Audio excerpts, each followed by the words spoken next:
अस्सलाम वालेकुम दोस्तों, आपको मौसम की तफसीलात देते हैं। मौसम ने फिर से ख़तरे की घंटी बजा दी है। पाकिस्तानियों हो जाओ तैयार, अब धुंधल निकलेगी हर रोज़ पूरे पंजाब में।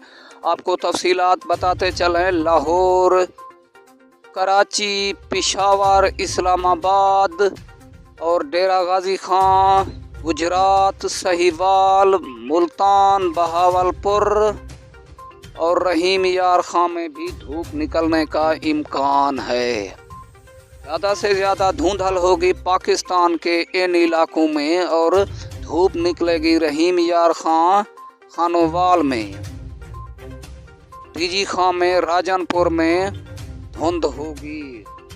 दोस्तों, आपसे गुजारिश है, अगर आपने मेरे चैनल को सब्सक्राइब नहीं किया तो कर लो। ज़्यादा से ज़्यादा सर्दी होगी पहाड़ी इलाकों में।